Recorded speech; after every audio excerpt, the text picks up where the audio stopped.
Yep. Hey guys, welcome to Table Talk and thanks for your patience. I hope that gave you some time to get a little cup of tea and maybe a little biscuit and you're ready to settle in with me with my two amazing guests. Yes, I'm sure you know who they are. It's Sara Langford, CEO of Tony and Guy. Like she just does everything. I mean, crazy. We're very, very honored to have her here with us. And Jordon Hone from Hone & Co. Hey.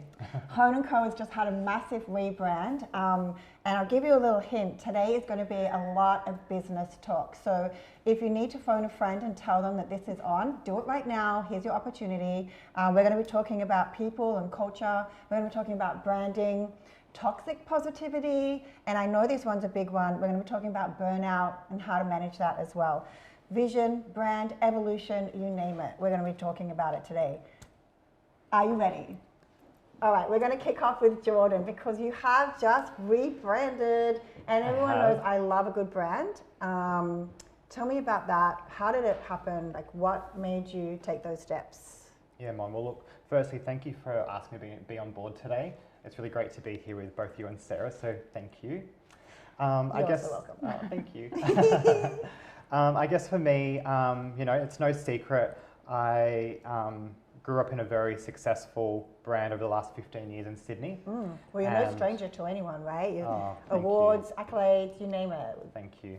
And I was a co-owner in that brand in the business for 9 years. So it really gave me really great fundamentals and really great nurturing. To then, you know, we just decided it was time to, you know, step away and do my own thing. So here I am with Hone & Co. Hone & Co. Yeah. I've been following the brand evolution, the change and all of the photo shoots you've put together. Thank you. Tell me about those and how do you create that? Like where does that come from? Yeah, well, look, firstly it comes obviously getting like a brand consultant to work out what your brand essence actually is. Because I had so many ideas when I was like trying to like work out what I was going to do. And really, you know, if I'm going to play on the word, I honed in on what I wanted to do. Like it. So I worked with a PR company that I've worked with for the last 15 years, which is Lily Blue Communications. Oh yeah. And she steered me in the direction of going with a brand consultant to work out what my brand essence was, what my values were. And I came up with these 3 key words, which was beauty, style, and confidence for all humans. Love that.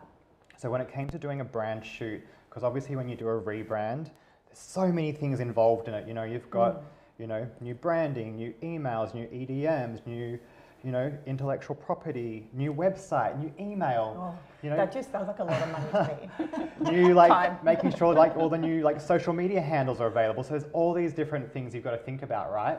And so once I'd organized all that sort of stuff, it then came down to, you know, getting together a photo shoot. So we have imagery for, you know, the new website and for the branding, for the marketing coming out, which is why when I decided to do the photo shoot, I wanted to be about all different humans coming together. It's more of like a collective group of things to people together. I love that. And you hear of that a lot. I mean, I'm sure you've heard of it too, where, you know, you outsource some help to find out what those values or core values are for your brand and then follow through with your shoot, which is absolutely beautiful. Oh, thank you. And I love the way that you're using it over and over again. So the value of the shoot is there, right? Totally. Yeah. Totally. Yeah. Yeah. And just before we move on, tell me a little bit about the team and how was that transition? Yeah. Look, my team are really special and I'm really, really fortunate that when I did do the rebrand that nothing changed because I was already in an established business. So all the clients stayed, all the team stayed. The team have been so beautiful and so lovely and just taken everything in their stride from the rebrand to just all the changes that happen along the way. You know, we're a team of, at the moment we're sitting at 12 hairdressers and we're like a little family. Yeah. We all like catch up on the weekends and I'll take them all out for dinner and we get pizza on a Friday night and you know, we're more than just co-workers, we're a family. Yeah, that's so nice, that's so nice. So, are you an employee? I'm kidding. Sure, always. Always, right? I love that. And Sara, oh my God, thank you so much for being here. My absolute pleasure. I just don't know where to start with topics here. I mean, if there was a chat, I could love to hear from everyone. But if we want to start off with, I think you're really big and amazing with people and you put people first, as so many of us do, but it's definitely something that stands out within yourself as a brand. Talk to me about people and culture. So I think I was actually having a brilliant conversation this morning before this. I think the most important thing for me is our number and our output. Our numbers are our output, our data, our business is directly driven from the people that provide those services and do those things. But in order to be able to help people and guide them in the right way of where they want to be, you've got to be able to have a starting point and like pulling out from where they are. So I mean, I'm so lucky. We've got 172 people across Tony & Guy Australia. Wow, that's incredible. It's huge. I've got congratulations. It's, I mean, very, very, very lucky to be able to carry on a pretty beautiful legacy. We're 30 years in Australia at the end of this year. Amazing. So there's so many people. Thank you. There's so many people that have been around for a long time. So with those 172 people, we've got 19 salons and we've got 16 business partners that are in each of those ones. And then underneath that, there's obviously all of our staff and our managers, our creatives. There's so many people around, but we can't achieve anything that we have without all of those people. But all those people have got different needs and they've got different goals and they want to be driven in different ways. So I think understanding that and trying to like pull that out from someone about what they want to be able to use a systemized way to be able to get them there, I think that's where the magic is. So what's a business partner? So out of our 19 salons, we've got 11 that are in partnership with Tony & Guy Australia. So they're the working partner and they're in there, they've put all their investment in and it's their own business. Even though we have a global and a national brand, each salon's its own culture and ecosystem within that. So those partners, we're in partnership and we help to get them there. And then we've got some of we still call them partners because we're in partnership with the brand together. But they own their business 100% and they've been with us for quite some time and they have that. So that's our partners or our salon owners. Salon owners, amazing. And they come back to you for guidance and support? Yes, to me, but the team that I'm responsible for to support them because we're ultimately like at support office, we're in the service of them and what they need. Yeah, amazing. I mean, we were talking about this earlier actually about putting together, growth opportunities for senior hairdressers, which is something, I think a lot of salons miss the mark on. And after a conversation with you about a year ago and someone else as well, we put our own one together, a growth opportunity for senior hairdressers. And that very last step would be maybe what you call a business partner. Partnership, which is great because, like everyone wants a goal, right? 100%. Wants to achieve something. 100%. What about you, Jordon? What do you have in place for your seniors? Do you have any structures in place like that? I definitely do. Setting up goals and accountabilities and all those kind of things? Yeah, well, I guess it comes from the top, right? So I'm very, very goal driven. For those that have known me in the industry for a long time, when I would set a goal and I would, chip away at it, whether it was small or big, until I achieved that goal. And I feel like, like I said, it comes from the top. So, I feel like my goal setting then trickles down to, my director stylist or my advanced stylist or my senior stylist and even down to the apprentices. So I guess for me, it comes down to setting KPIs. And obviously then there's a commission structure that's involved in that. But it's also working out because my goals might not necessarily align with what their goals are, right? We talked about that earlier. So, working out with regular one-on-one meetings, what my team's goals are as individuals, but then also what our collective goal is as a team, which is going to benefit the business.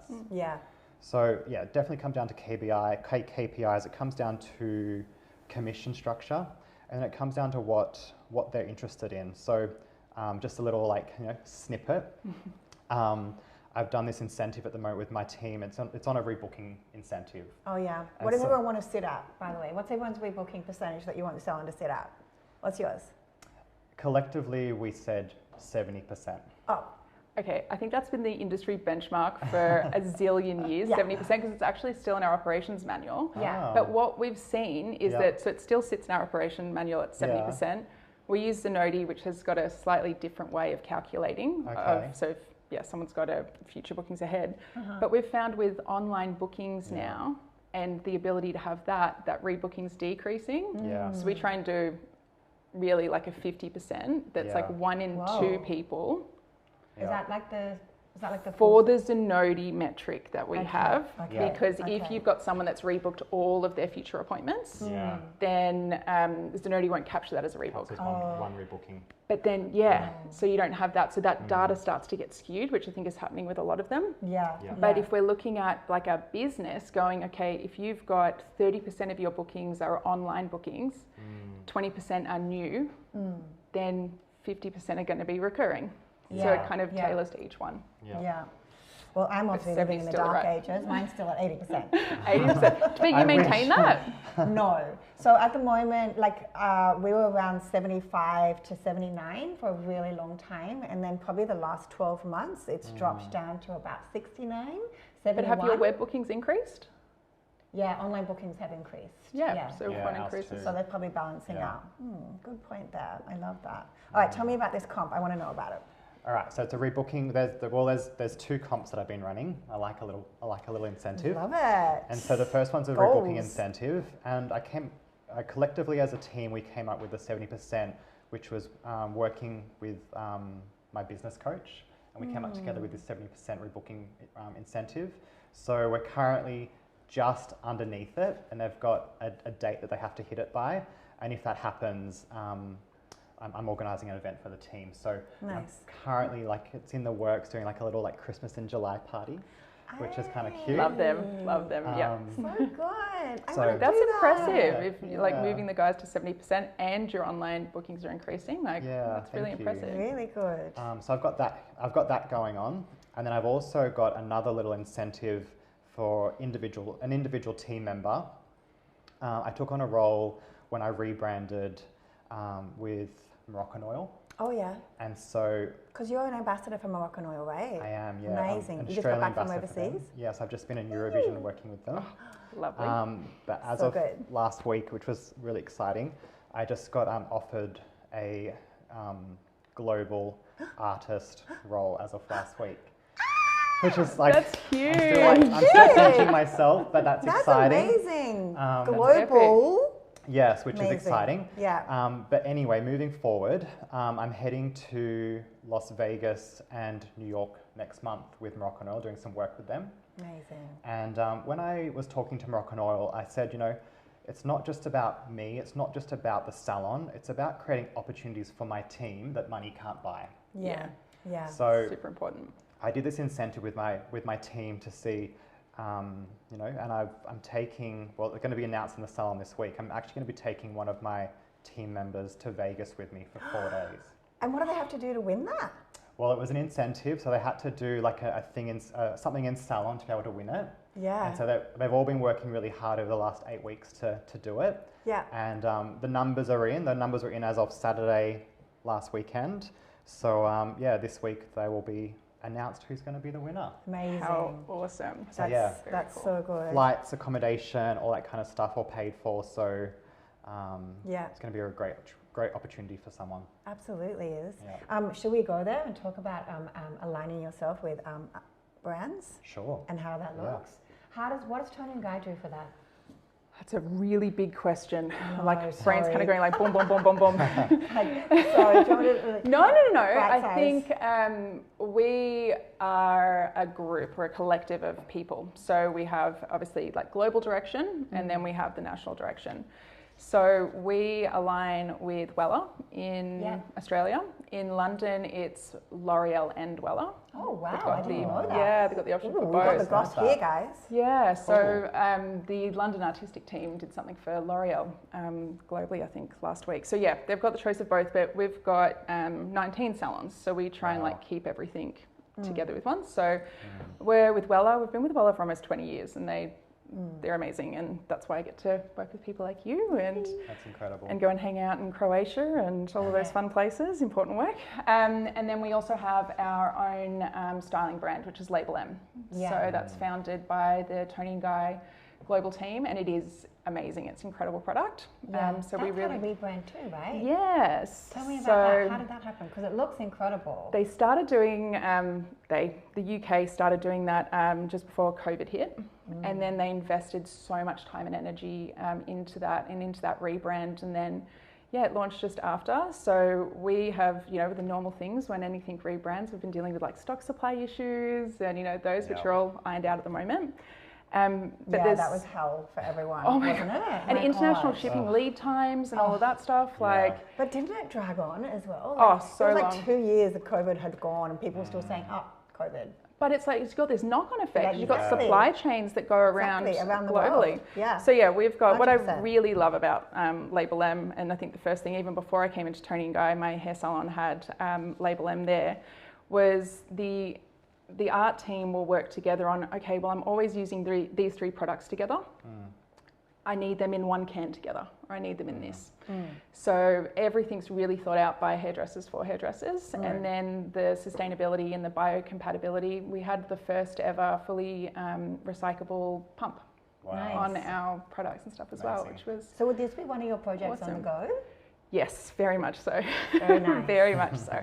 Very nice. So I've had to, I was always involved with Label M and the distribution arm of that, but now managing both the brands by myself with my team, really had to learn about international shipping supply lines. I bet.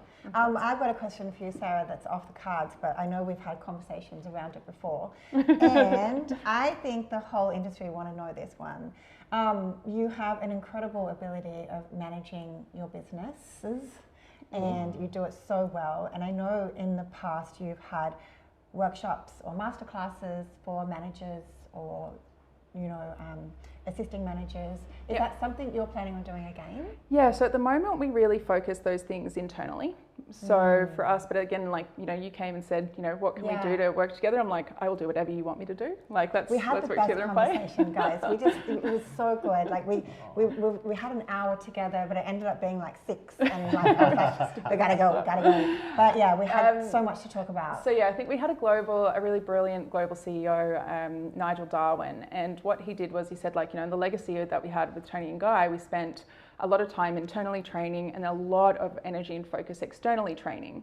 And I think we went too far that way. Huge. Do you remember Tony & Guy, when you were an apprentice or, maybe started your apprenticeship and I was always like, I really want to do their courses. How do I do their workshops? They look so cool. And now, where are they? So we're still doing a lot of that stuff. We've really, over the last 2 years, and with our creative and education team that we have, we're doing a lot more bespoke courses and going through for that, not actually getting that. Our core business focus on education hasn't been to teach out, it's been to teach in with the people that we have there. So my general manager and partner in crime, Marie, she's sunshine in human form, she's amazing. She had gone through, she's amazing. She and I worked together, and she did most of it, but an assistant management training course where we could start using the HBDI methodology of working out thinking preferences and diversity in thought and people understanding themselves, different leadership styles, and moving through that. So having that as you've got an apprentice that comes through, and do they want to do colour or cut, or do they want to do both? Do they want to do education internally, externally? Do they want to do creative work? Do they want to go into business? There's so many different ways that you can go. Oh my God, so I want to do this. I want to come and do this. Where do we stand? So I think it's something that at the moment my resources and managing my own workload and my own life is trying to get into balance and be like you guys with looking after my own body and all of those things. I think for this year, do that and get Label M's got a new website coming out, and I've been helping and supporting Look Good Feel Better a lot and Short Back and Sidewalk, so I've got a lot on the table. But then from that, it would be great to have a collection of different diverse leaders and managers that could actually start to pull apart those pain points and offer solutions. I think I saw one of your team post a little something recently about some sort of education, but you did tap on the thing about personal care. I wouldn't mind talking about that with both of you. Have either of you experienced burnout yourself personally, or have you had a team member go through it? Yeah, do you want to start or do you want me to start? You start. I'll start. I'll never okay. stop if I get on that topic. Look, if we're getting down to the nuts and bolts and being, completely honest here with, all of our friends, the answer is yes. Yeah. We're all human. We're not robots. We're not programmed to just constantly go, go, go, go. So, yes, I've experienced burnout. Yes, I feel like I've been stretched too thin at times. And similar with my team members, they felt the same thing because they're human as well. So it's about, working out, where your off switch is. I'm currently reading this great book called Let Them. I don't know if you guys It's the have heard best. it. I love that one. Yeah, Let Them. It's really good. And, yes, I have experienced burnout previously. And my key takeaway where I'm up to in the book at the moment is the author talks about, being burnt out and what she was struggling with at the time. And she was putting into practice just to get herself out of bed was this 5-second rule. So the 5-second rule, think of it as a rocket ship going off and, they do the countdown. So it's like 5, 4, 3, 2, 1. All right, I'm going to get myself out of bed today. All right, 5, 4, 3, 2, 1. I'm going to go to the gym. 5, 4, 3, 2, 1. I'm going to invest, 5 hours into my team and my business. Yeah, it was a really good tool for me to take away to prioritize when I need to step in and when I need to step back. Yeah. That's a lot. I'm going to read that book. I'm going to get that book for sure. It's really good. Yeah, it's definitely happened. I think one of the girls here, Karina, just went horse riding the whole weekend. I mean, so beautiful. Equine therapy is like a total thing. That would be therapy. Yeah. The whole, being around horses, being out in the the fresh air, that would be a really great little reset and help to manage burnout. And engaging your core and having a straight back, that posture is positivity. Yeah. Well, and I guess my thing as well is, going to the gym, that's how we reconnected, at CrossFit, which is exciting. Yes, guys, I lift weights. It shows on both of you. They're really tiny though. No, don't say that. No, I think burnout is something that we talk about a lot and people say, oh yeah, I'm burnt out on this, but I think there's a time I've experienced severe burnout. So even before my life change, I was trying to do everything and be everything to everyone. At that stage I had a husband who I was assisting in running all these companies. I had 2 children. I had my stepchildren. I had still teams that I was doing. I was doing way too much, and I always bite off too much. It's what I've always done, and I set my standards way too high. I've had sepsis. I've had preseptal cellulitis twice, which is where, tiny little infection that just went to a point where it's hospitalized. Yeah. And I remember one time, it was actually after my wedding, I went from my wedding reception in Queenstown to the hospital. And yes, and I trivialize it, right? But then I came back and they put me in hospital and they're this is really not good. And now you're antibiotic resistant and da-da-da. But we had Fashion Week and we were a sponsor there. So I got dressed in the hospital and I went to Fashion Week holding a little bag that I had a PICC line inserted with it in there. Really? Yeah, because at that point it was just resilience was important, strength is this, and I just worked myself to nothing. Yeah. And then after Dennis passed away, it was all of a sudden everything was on me. So then I was dealing with emotional and physical, what the hell's going on here? Yeah. And I definitely used work and just getting through things to keep going. And I did it for about 18 months, living off pure adrenaline. And then I got to a point where it was okay, I have to get out of bed today. I have to do these things. And then other people were coming up and saying oh, I look at what you've been through and what you do, and I feel guilty that I haven't been able to do A, B, and C. And I'm oh my God, there's 100 people behind the scenes. Yeah. I had people move in with me. I had my GM holding my hand, but as I'd walk into places. So I think burnout's real. Yeah. I think we've got to stop trying to be a hero and do everything. And it's really important to ask for help. Totally. Because everyone's got a different window of tolerance, and it ebbs and flows. Yeah. Because we're humans, and that's a human condition. Yeah. Yep. I think sometimes, you know, you'll surprise yourself who will actually say yes when you ask for help. Oh, It's quite I surprising. love it when someone asks me It's for help. like, you know, we often think we can't because we need to be like this superhero. Yeah. But if you actually just stop and ask, it's often surprised me who's that first person to go, I'm here for you, whatever you need, whatever you want. Yeah. Yeah. And as salon owners, you think like, I did colour on the floor on Friday for half a day. Oh, Yeah. really? Tell me about that. How'd that go? I've got 2 girlfriends that are like, I don't care what you do in your life, you're still colouring my hair. And I'm like, okay, it's your hair. But actually like watching what a hairdresser does, and if you're an owner-operator doing all of those things, like every 45 minutes, you know, you're changing over, you're giving your energy to another person. Yep. Then it's like there's the stock ordering, then there's something that doesn't happen here, and then there's someone else's energy. Like it is so much and quick and all the time.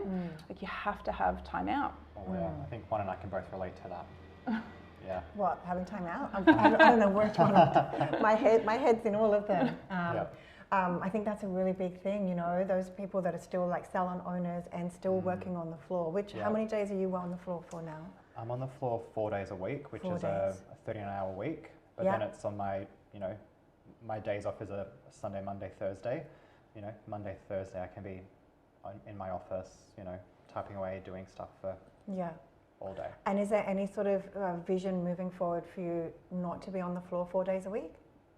I think for now, just obviously with the rebrand, I really want to be there for my team and for the brand. Yeah. And I'm just really like on the floor, on the ground, you know, in the trenches, doing it with them. Yeah. But yeah, there will be a time when I have to, you know, step back just slightly. I guess for me as well, though, it's really great. I've got some really great people. You know, like you were saying, we can't do it all. No. So, you know, I've got a really great bookkeeper.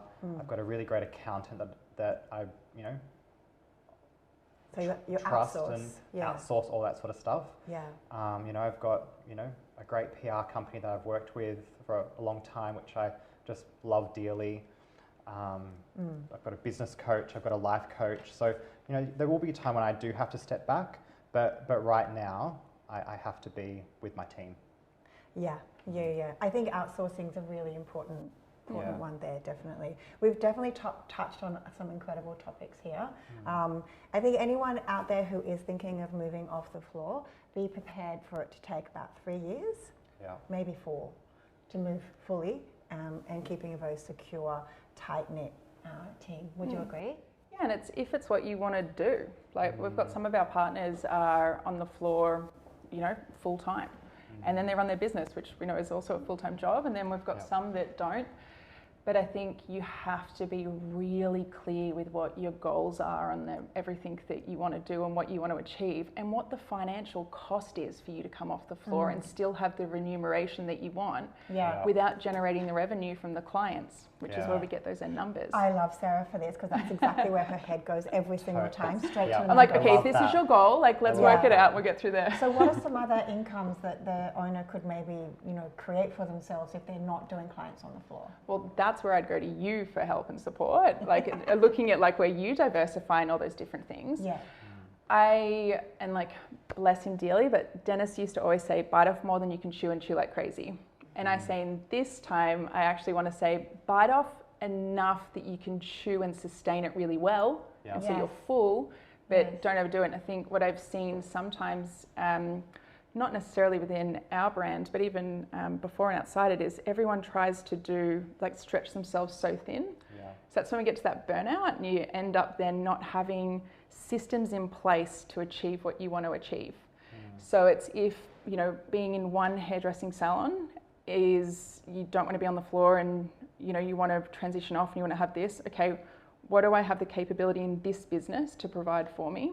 And then yes, outside of that, you've got your different, you know, your e-com stores, all your branding, all of those things that you can have going out there. But is it another one? Is it another store? Is it bringing a partner on and saying, okay, there's only going to be a small amount of profit in that for me, but it's scale. And then you can kind of get up through there as well. Yeah. Yeah, I love that. Numbers That's first. so great. And numbers never lie, right? No, numbers. No, they don't. I mean, you can skew data all the time, which is very annoying. But I think, again, those numbers and that data is a reflection of consistency in people and connection that we have there. And growth. Yeah, and a non-emotional thing, like I feel like I've been really busy this week. Okay, feelings are subjective. That's how you feel in that moment, and that will change all the time with whatever's happening in your world. So being able to actually look at numbers and go, I saw 40 clients and I was consistent with every single one of them, 30 of them, or 35 of them rebooked if you're in Mon Salon or Jordon Salon, rebooked, and I taught all of these people something about their hair. Yeah. I made a difference. I listened, and I bore the burden from that person in that time frame and made a difference. That's so great. Being able to look at all of that, I think, is important. I love that. Well, we're almost going to wrap up, but before we do, I want to know, Jordon, what projects do you have on the go? What projects do I have on the go? I guess for me, I've got a few things that are on the go. This year is all about growing. Global ambassador. And you've got some assistants to come to Vegas. Are we going there? Yeah, totally. Yeah. Do you need very me to good carry at your that. bags? We'd be a hype squad. Yeah. We'd be a cheer squad. I'll see you there. I guess for me, obviously with my rebrand to Hone & Co, just obviously growing the salon more, growing the team more, growing our clientele, which was all just part of the brand evolution anyway. We currently open 4 days a week, and all the staff do their, we open 5 days a week, but all the staff do their 39 hours in 4 days. I guess for me, I pay rent 7 days a week for my space. So ideally, I'd love to sort of get to the stage where we open up on a Monday on our day off and have, enough team members to be able to sustain opening on a Monday, and obviously grow more clientele to then come on a Monday. We also do 3 late nights till 9 p.m. So I guess, just trying to fill in all those kind of slots. And then also just projects on the go for me as well. Just obviously, like I just mentioned, being now like a global artist for Moroccan, which I'm still trying to pinch yourself going through get that. that in my head, but very, So very great. exciting because, I love doing education. I've done education, for the last 15 years in the industry, and it's something I'm really passionate about and giving And you're back. good at it. Oh, thank you. You're really good. He's good. Thank you. I'm excited about what that new opportunity looks like. I'm excited for, taking my team member to Vegas next month and what that looks like, and heading to New York to do some work in the Moroccan Oil Academy in Manhattan soon. Lots. And just being a nice human and looking after my team and, spending time with my husband and walking our little dog and, being more immersed in the industry as I come more into myself with Hone & Co, getting back into competitions and entering, the award season again. I'm just in a real Growth period. Growth by the sounds of period. it. Yeah, growth phase. I love that. So your projects on the go are, growth for you and your brand, your new baby brand. Yeah. Getting more muscly at the CrossFit gym. Yes, definitely. Muscle definition, abs, 6 packs. I'll catch you guys up in a couple of years. I'm getting there. And we know what little project you have on the go, so that's super cute. I wanted to finish up about brand evolution. I know it's 30 years now, Yes. which is incredible. I can't wait till the day I say Q's been established for 30 years. It's massive. It's huge. Yeah. What's sort of evolutions, like what's the next steps for Tony and Guy? Next steps for us are really focusing on the little things that make the difference. So as we look at our brand globally, it's, we'll always and consistently focus on education and fashion, and our space as being a place where clients want to be and staff want to work. So I think in order to meet those things though, we have to be evolving and changing how we approach the team members that are responsible for keeping everything going. So I think really when we look at different staff and even the next generation coming up through, I think we were talking about this earlier, but I want to make a really conscious effort to not expect that someone fits into a box. Yep. So because they're X amount or they've got X amount of experience and this is how they'll be and what they need, I want to be able to spend the time to actually draw out where they are, what their values are, where they want to get to and what those goals are. Because I know for me at the beginning of the middle of last year, I met with an external strategist and she works in like finance and business consulting. But she said like, what's your goal? And I said, it's been to support, you know, solely my family and my families and everything there, but I don't want to work 70 hours a week. Like I just don't want to, I can't do it. And so that's where, you know, I had this whole then model of bringing in amazing people that are better at me than so many things. Yeah. And when I even look at apprentices and people that are so fresh to our industry, I hate it when people turn around and say, well, back in my day when I was an apprentice, I did this. I'm like, ew, like quite, don't want to hear that. So yeah, I think really for us, we will, on a national level, we're focusing on doing more good as well. So with education, it's training in-house, but then also getting back out to industry, but tailoring to what people need. Cutting is, you know, the backbone of our brand and what we've had. So really working with individual salons on our techniques, but what their needs are for their clients. And then we've got our Pink Scissor program that has been running for quite some time, but now really we help cancer patients going through chemo and like losing their hair and all of that. We're aligning with Look Good, Feel Better. So really doing a lot more work with them. And then onto sustainability with sustainable salons. And then the ponytails, it all links back in. And then short back and sidewalks. So short back and sidewalks, we've got in New South Wales and in Perth. And I made a commitment saying, oh, if I can't get you a hairdresser on a day, I'll be there. So last Tuesday I did 7 haircuts. You did? Yeah, I came in, my ops manager goes, oh no, this was in and I'm in a church in Town Hall. But my ops manager comes in, she goes, I need you. And I'm like, I don't have scissors, but okay, let's do this. So I think for our brand, but like I'm one person that does that. I've got 170 people that do all of that stuff as well. So we've had so many topics today. It's been amazing. I knew it would be hard to finish this one up because, you know, we could probably just keep talking forever and ever, but we've definitely gone over people and culture, which has been amazing. Brand evolution and vision and rebranding. Outsourcing and support is a must for all of you to prevent burnout. Takes a village. Takes a village. We can't do it all on our own. And what's on the go, which is super cool. Like everyone's got a little project on the go, which is great. What do you have on the go though? You're meeting with, you've got some exciting things. I'm meeting with the journal, yes. I have my baby Q wraps on the go. She is a sustainable box, sticky feet on the bottom. It's like perforated cling film to isolate freehand and wrap your treatments to intensify them at the basin. So that's my amazing. Yeah, it's a big baby. I think we all need that. Yes. We definitely all need that in our lives. So yeah. Guys, thank you so much for joining us. Sarah, thank you so much. No, thank you for having me. World of knowledge. We have to have you back, absolutely. Come and hang out whenever you want. Jordon, again, congratulations on an incredible rebrand and becoming a global ambassador for Moroccan Oil. Thank you. What a legend.